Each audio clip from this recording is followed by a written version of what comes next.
Hi, everybody, and welcome to Words, Images, and Worlds. You're in such a comfortable looking spot, so I'm going to say a comfortable episode with Yeah. comics creator Kim DeMulder.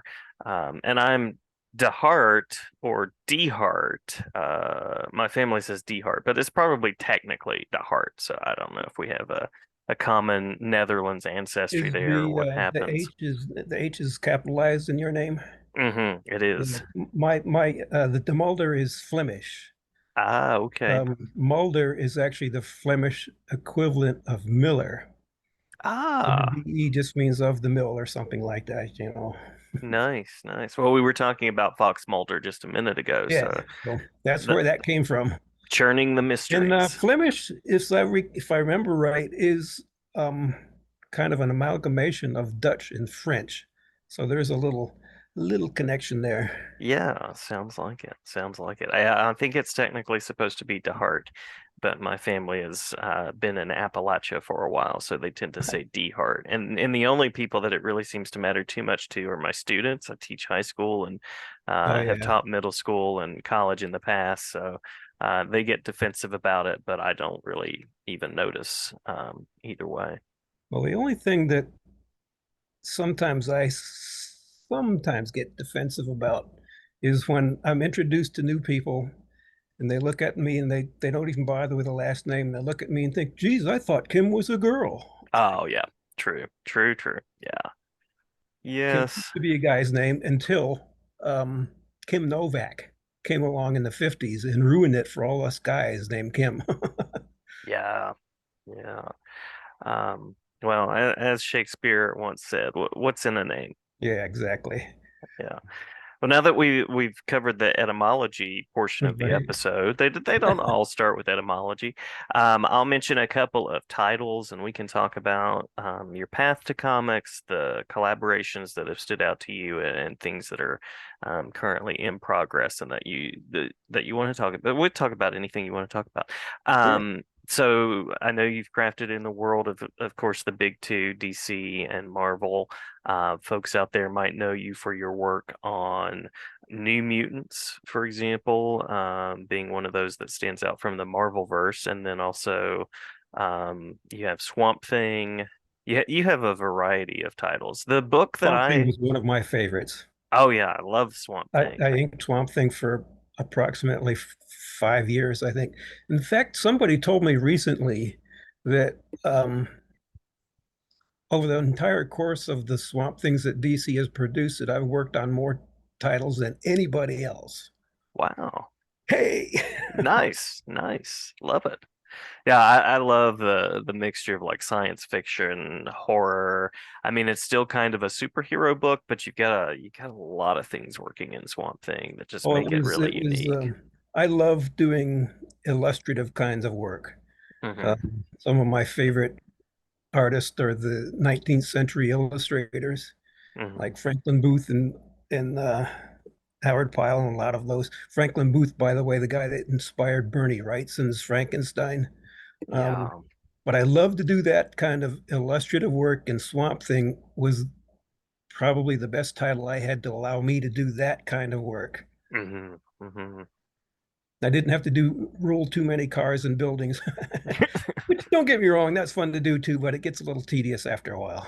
Oh, I'm sure. I'm sure. Sometimes I'll look at panels in books and I admire the patience of creators. I mean, you've got the whole Spider-Man webbing effect, but then you've got those Yeah. backgrounds and all of those things. Architectural stuff is fun to do, but Yes. only for a little while.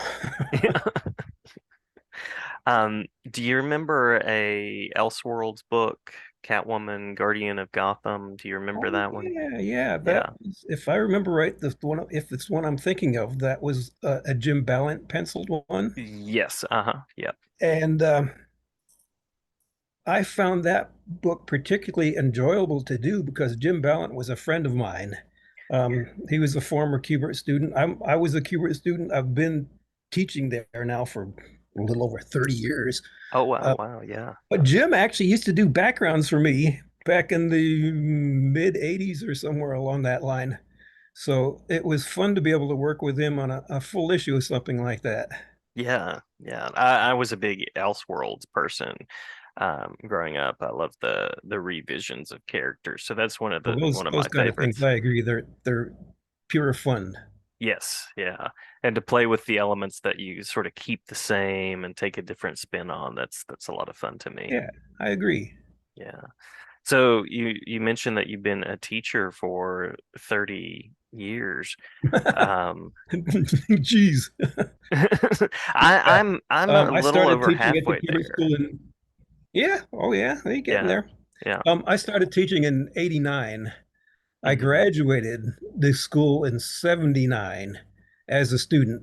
So I started teaching the school, by the way, what I'm saying is the Joe Kubert School Hmm. Hmm. in Dover, New Jersey. Free plug, Joe. Yeah. Um, Check out the link. check out the We'll put link. the link. Free plug for, I should say, for Anthony Marquez, who is now the owner of the place. Joe, obviously having passed away a few years ago. Hmm. But I graduated there in 79, started teaching there in 89, and I've been teaching pretty much ever since. Yeah. I Yeah. consider myself kind of semi-retired at this point. The regular job I actually still have is just teaching there, teach a couple days a week. And I Nice. like it. I don't know if you, I hope you found the same I experience that do. teaching Yeah. is very gratifying, or can be very gratifying, Yes. Yeah. frustrating and gratifying. It's a rare combination of those things. Yeah. Yeah. I was going to ask if you found it rewarding, and you must, having taught for a while now. That's I'm still at it. yeah. Yeah. And I think I will continue there until I'm no longer capable. Um, I think one of the best things about it that I like is, it's good for me as an artist because the students that are at that school, they're pretty darn good. Yeah. And Yeah. I've learned a lot from them.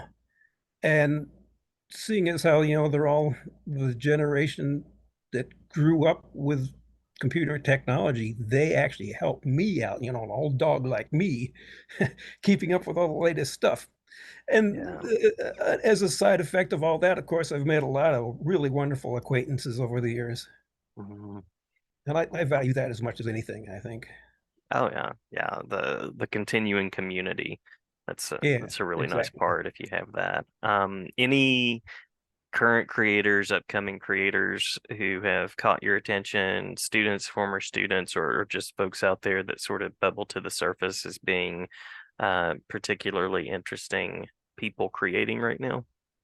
Oh, gee, there's so many students in the, I should say ex-students, alumni. We call them ex-QBs. When you're at the Mhm. school, you're a QB. And once you've left the school, you're an ex-QB, Nice. ex-QB. And there, I would hazard a guess there are probably hundreds of QBs working in the business somewhere along the line. Um, Nice. but I think probably um, one of the things I was going to talk about anyway was the fact that as an inker for comic books, I've worked with a lot of different pencilers, and some of them, truly superb artists. But I Hmm. think the jobs that I found most enjoyable, the most memorable anyway, were the times where I was able to work with Kubert students. Some of them were fellow classmates of my own, and some of them were actually students that I taught that went on to do a lot of professional work. If anybody's familiar with Tom Mandrake Hmm. or Hmm. Dan Dersma, Hmm. they were both classmates of mine, and I was able to work with them on a few issues. In fact, I think going back to good old Swamp Thing, I think that's where we were able to collaborate. Yeah. Yeah. There's a number of other students. I have to say, I'm not sure. I don't really want to try to mention names because I know if I started doing that, I Sure. would leave off some people and I would feel bad about it later on. You could almost have like a running list, and that must be a And, really nice thing honestly, too. that's something I might want to consider doing somewhere along the line. Sit down and write down a list of all the um, ex-Qubit students that I've been able to work with. There are a bunch of them. Yeah. We're all Yeah. over the place. QBs are everywhere. Yeah. Well, I and recently did a show in Morristown, New Jersey, which is the town practically right next to Dover, where the school is. The Garden State Comic Fest, another plug. um, and I like to do that show because it is so close to where the school is, there are a lot of ex students that show up there. It's almost like reunion time for all us ex QBs out there. Yeah. Well, and to have made that mark both as a creator, but also a master class, a person who's teaching others, I imagine that's its own sort of reward in a way too. Well, one of the reasons Joe Kubert himself established the school was what he said he wanted to pass along his information that he had garnered over the years so that other people could use that, to establish their or get started on their own career. And I feel the same way. It's really nice. It's especially gratifying to Hmm. know that some of my students have actually gone on to work professionally and made a career of it. To think that maybe I had just a little hand in Hmm. helping those out, it's almost like a form of immortality. Yeah. Yeah, absolutely. The I, story I passes down. yeah, I find that definitely worth doing. So I'll probably continue teaching there for, as I say, as long as I'm capable anyway. Nice, nice. Yeah. I don't see myself not teaching at any point. It's very rewarding work. Any people that stand out as being sort of on the other side of that, that mentored you, that were especially kind to you, or took time with you as you were working in the early days of the industry? Um, I was really fortunate in the very first couple of years after I graduated that I got to know Al Williamson, Mhm. um, another guy no longer with us, a tremendous artist that I only met him a handful of times. But the few times that I met him, I showed him my work, and he was very encouraging and gave me a few specific things here and there that I still remember. This is like 40 years ago. I still think of that. Nope, Al said I shouldn't do that. Forget it. I'm not going to. But there were a number of other editorial types that, obviously I'd have to thank also. The person up at DC Comics that I got my very first work from was Jack C. Harris, who was an editor at the time, whose wife at that time was a teacher at the Kubert School. So Mhm. I had that contact with him, and I'm quite sure that he was the very first person I was able to get work from. So obviously the editors that I've worked with over the years, have had a fair amount of input Yeah. into all the kinds of things that I've done. And as I say, most of the work I've done was inking, um, but I've done quite a number of other things too. I love fully painted stuff and a variety of different mediums. I do actually do some digital these days too, but I still love the fact that I still love doing traditional art. I seem to be rambling a little bit, am I? No, no, not at all, not at all. I'm interested in hearing about the process and the media that you're drawn to, and it's nice to hear, the range of the way that artists challenge themselves. So, any Well, I'll tell you, particular. digital was definitely a challenge. Um, Obviously, when I was growing up, there was no such thing as computers. Mhm. Um, but I got into gaming with the early Ataris and the Commodore 64 in the 80s, but I didn't really start doing much artwork or attempting to do digital artwork until around 2000 or so. And Mhm. there again, I would have to thank three or four different ex-students of mine that actually showed me the ropes of what to do with these digital programs, primarily Photoshop at that time. Yeah, yeah. Well, And with I love iPads doing now. digital art. It's a lot of fun. But I'll tell you, there's one thing that I really have not been able to come to grips with as far as actual producing 100% done digital art. And you know what Mhm. that is? What is that?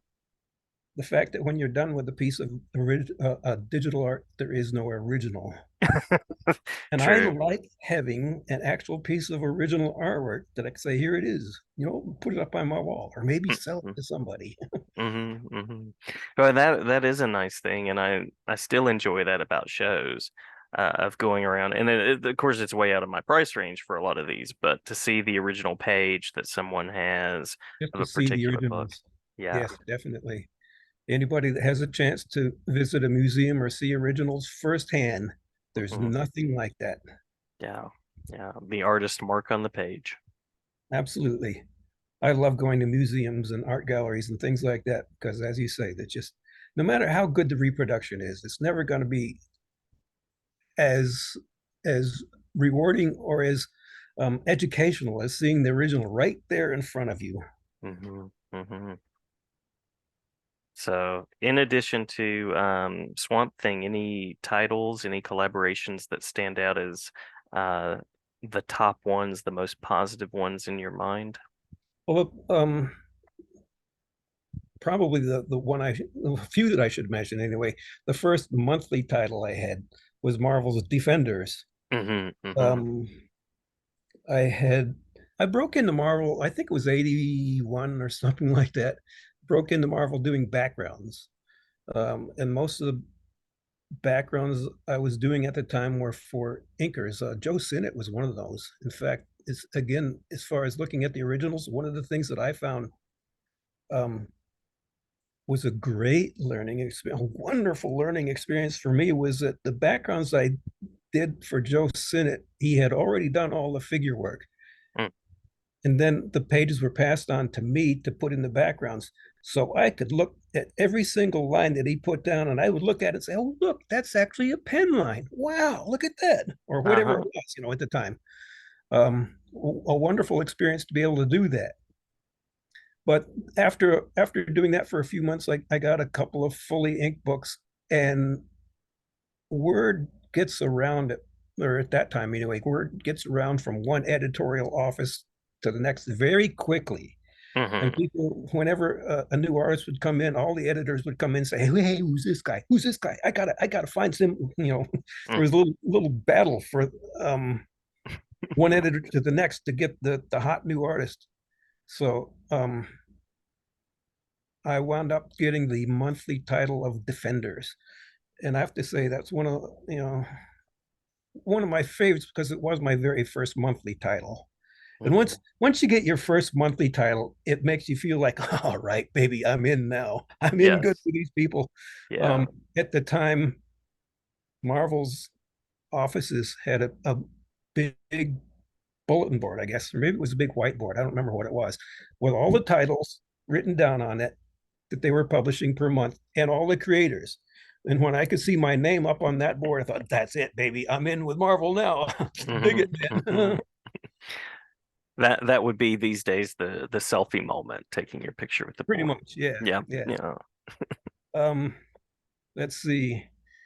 I did a few other things after that, but I think probably one of the books that also stands out was the She-Hulk graphic novel, Hmm. written and penciled by John Byrne, which is also a wonderful experience to be able to work with somebody of his capabilities. But that book Yeah. sold very well. It gave me a bit more notoriety, which it helped a lot. And of course, it was a fun book to work on. I mean, great big green, beautiful woman, Yeah. and Yeah. it also had um, Shield in it, which Hmm. if I remember correctly, the She-Hulk graphic novel was actually the lead-in to the Nick Fury versus Shield limited series that I also worked on. Mm. And Nick Fury being one of my favorite characters as a kid, anyway. Jim Steranko stuff back in those days just floored me. Yeah. Yeah. Innovative. Yeah, very much so. Yeah. So I was happy to work on both of those titles, but really probably the She-Hulk that gave me the most notoriety at that point. Probably as much as like latching onto the shoulders of John Byrne as much as anything. Hmm. Yeah. Well, and to have people like that living inside your mind as an artist, that's as we've talked about, sort of passing that lineage, because now you are sharing those words with your students and have shared them with your students. So uh, you're the voice in people's head that's saying, "Hey, make sure you don't do that," as Al Yes, Williamson was for you. exactly so. Yeah. I do whenever I have whatever current work I'm working on, almost always bringing that into the schools to show the students. Mhm. Um, that is one of the only requirements that the Kubrick School has for its teachers is they need to be working professionals. So I remember my teachers doing that, bringing in the work that they were working on, sitting right down and showing us exactly this is how you do this. So I Hmm. try to do a lot of the same kind of things too. Yeah, yeah. So, any current things that you're enjoying doing artistically? Um, I consider myself kind of like semi-retired right now. As I said, this the teaching gig is all I have. So the art that I'm producing is mostly just stuff that I personally feel like I want to do. One That's of the lovely. things that I've gotten more into lately is doing full color collage paintings. Nice. Collage meaning, I do a painted part of it and then literally glue in other parts of it. And if we can make this work, Yeah. maybe I I can actually show you I am so glad. this. Can you see that? Does that show up? Yes. This is my version of Gotham City. The background is Oh, painted. The computer parts are in the foreground, and Batman himself has actually got a cloth cape there. Does that show up? Can you? yes, that is wonderful. And I find that kind of thing fun to do because, well, for one thing, um, it's something different and it tends to attract attention. Hmm. But the other thing about it, of course, now that, as I said, I'm semi-retired and doing what I want to do, there aren't any deadlines involved. So I Yes. can sit and fiddle with things for a long time and just, I think I'll put this away and come back at it tomorrow. And you know what? I can do that now. Yeah, yeah, that looks amazing. And we were talking about sort of those next steps in artistry and always challenging yourself. And I love that. I love collage types of work. So great Um, to see I that. think it was Dave McCain, in fact, or McCain that did a number of collage paintings for covers. Hmm. Beautiful stuff. Yeah, yeah.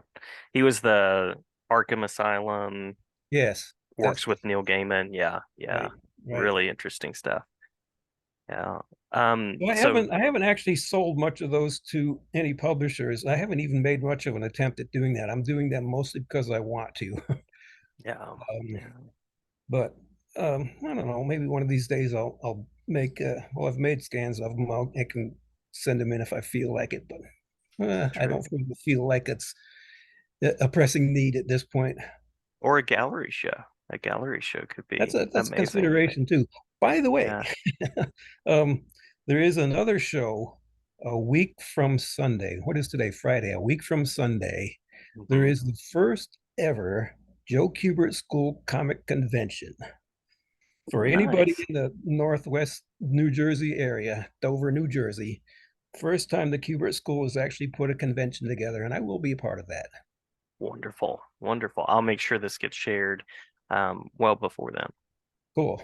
Yeah, yeah. That was actually going to be the next place that I went in talking, which is I know you're still active doing conventions because I've seen that on social media. So any go-to spots for you that you I particularly only do a enjoy? few per year nowadays.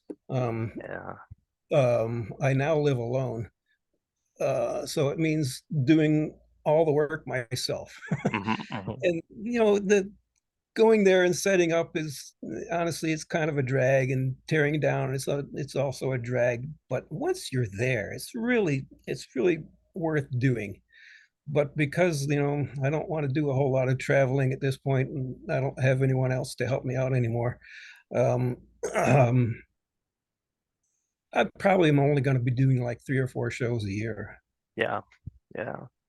On the creator and logistics side of that, do conventions have people that sort of help you set up, or is that more like you get there and If it's your it's at a show? show like this one I just mentioned, the one in Morristown, there are so many ex-students around there that I can usually rope 1 or 2 of them into helping me out. Yeah, yeah, nice. Yeah, that is a good thing. Um, But it's good to maintain contact, the personal contact with it. Now that the pandemic is mostly over anyway, we mhm, can get back to having these personal kind of things. I love the personal one-on-one interactions you get mhm, with most of the people. I would say wonderful fans at the shows. yeah, It is one of the nice things about doing shows is generally, um, for the most part, the only people that are going to actually stop and interact with you at your table are ones that like your art. So I can dig True. that. You know? Yeah, yeah. Good positive interaction. In I've occasionally had a couple of people stop by. You know, you have to tell them, okay, buddy, just go find someplace else, would you? But those are few and far between. I would say most of the people that show up at those are really the fans are great. Yeah, yeah. I was talking with a younger creator earlier today, and he was talking about how just formative that is. He talked about meeting George Perez, Oh yeah, and being so nervous going up, and yeah.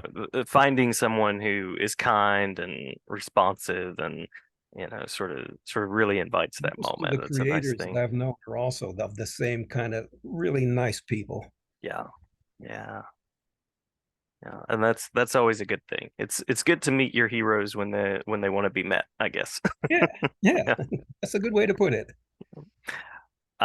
So speaking of sort of connections and interactions with fans, are there web spaces that you like to share where people can follow appearances, events, Um, things like I that? had a website up a little while ago, but it really didn't garner much of any attention. Um, just about everything I do social media these days is on Facebook. Yeah, Um, yeah, I keep up with Facebook on a daily basis, and all any of the new stuff I've done immediately gets posted right there. nice, nice. Glad to link that if you would like me to. Sure, it's just I don't it's just my name at Facebook. I don't know what the actual honestly, I don't even know what the actual link would be. Yeah, yeah. Usually it is some sort of like facebook.com/ your name. So I'm glad I'm to sure glad to that's link I'm that. sure that's all it is. Yeah, Yeah. but I've heard all this.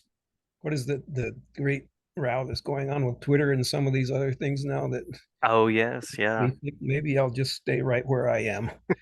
It's an enterprising moment, I guess, for social media, but I tend to stick to the major spaces that have been around for a while until something else comes along that has some traction. Yeah, So that's we'll see.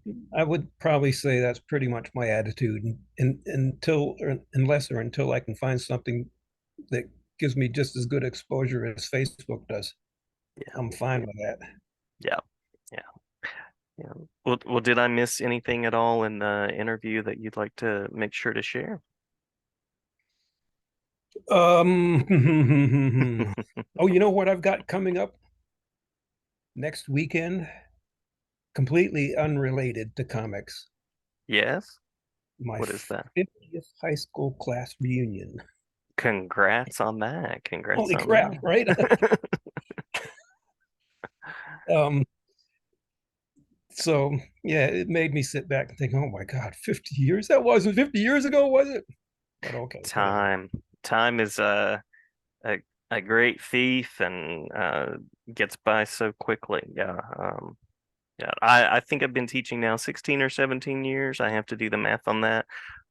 So I'm catching up to 30 years. That's getting Catching there. up. Yeah, That's I'm getting getting there. there. I'm You getting know there. what?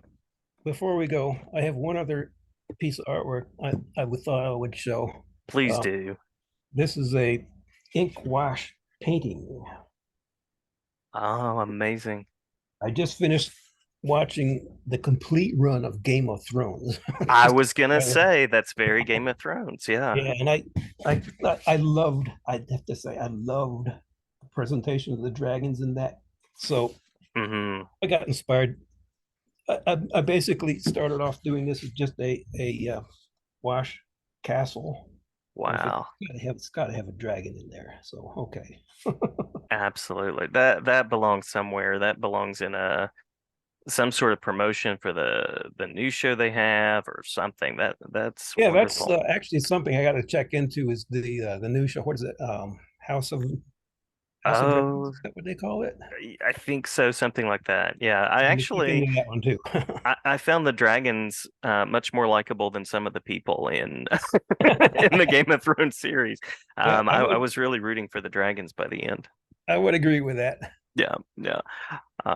Well, wonderful, wonderful work, and glad to talk with you anytime about other projects, other pieces that you're working on, and thank you for taking some time to talk with me today. It's been a pleasure. Thank you so much. Yeah, absolutely. The pleasure is all mine. All right. See everybody in Dover, New Jersey a week from Sunday. Sounds great.